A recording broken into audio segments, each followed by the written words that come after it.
हे friends, Ram Ram, सलाम, नमस्ते, सत श्री अकाल। मैं हूं आपका दोस्त और ईश्वर से करता हूं प्रार्थना बढ़िया हूं आपके हालचाल। वेलकम टू आवर चैनल अनसुना, अनदेखा, अनकहा। दोस्तों, अपनी इस परमवीर चक्र की सीरीज के दूसरे वीडियो में मैं आपको आज मिलवाने जा रहा हूं एक ऐसे नायक से जिनके हौसले के आगे दुश्मन भी घुटने टेक दिया करते थे।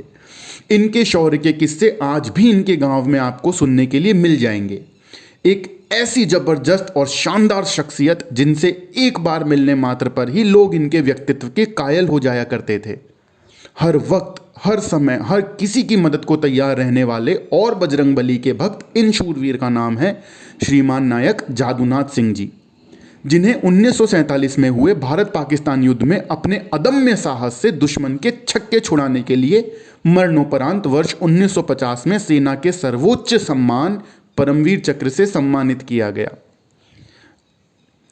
उत्तर प्रदेश के एक छोटे से गांव शाहजहांपुर में 21 नवंबर 1916 को एक बेहद ही साधारण किसान परिवार में श्री जादूनाथ सिंह जी का जन्म हुआ। इनके पिता का नाम बीरबल सिंह राठौड़ और माता का नाम यमुना कंवर था। परिवार की आर्थिक स्थिति बहुत अच्छी ना होने की वजह से चौथी कक्षा के बाद इन्होंने स्कूल जाना छोड़ दिया था और खेती में अपने पिता का हाथ बटाने लगे।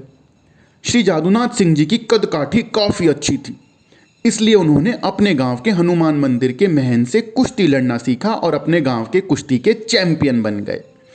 इसी समय इन्होंने कभी भी शादी ना करने का प्रण लिया, जिसकी वजह से इन्हें गांव में हनुमान भगत बाल ब्रह्मचारी के नाम से भी जाना जाने लगा। श्री जादूनाथ सिंह जी आर्मी ज्वाइन करना चाहते थे और इसमें इनकी मदद की इनके ही एक दोस्त, जो कि खुद भी आर्मी में कार्यरत थे।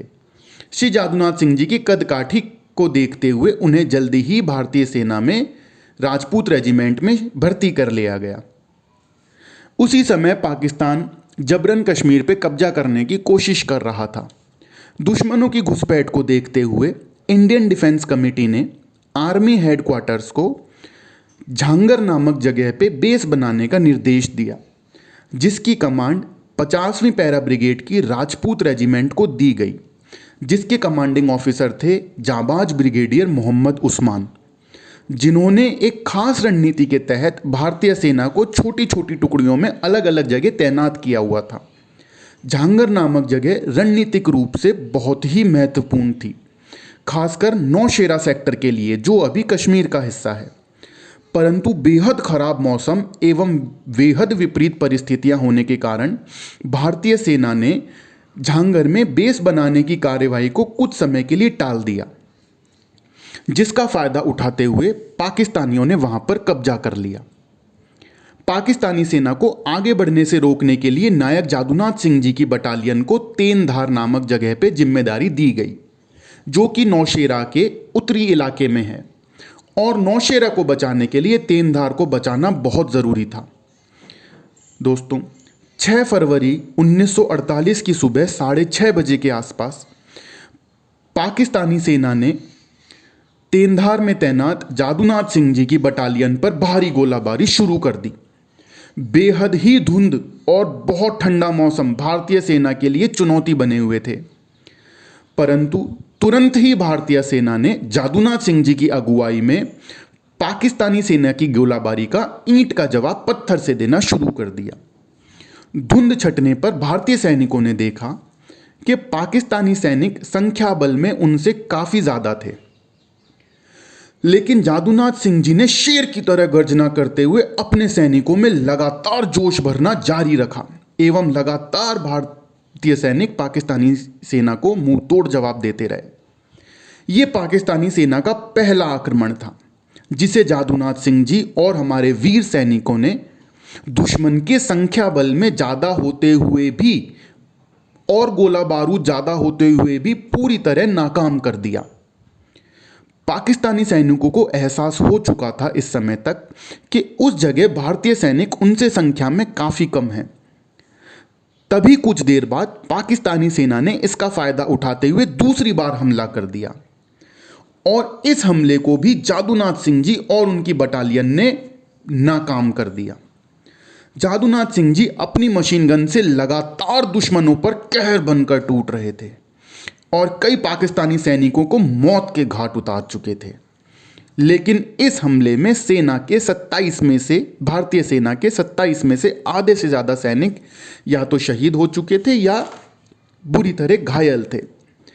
लेकिन जादूनाथ सिंह जी ने एक हाथ घायल होने के बाद भी सिर्फ एक हाथ से मशीन गन चलाते हुए दुश्मनों के छक्के छुड़ाना चालू रखा।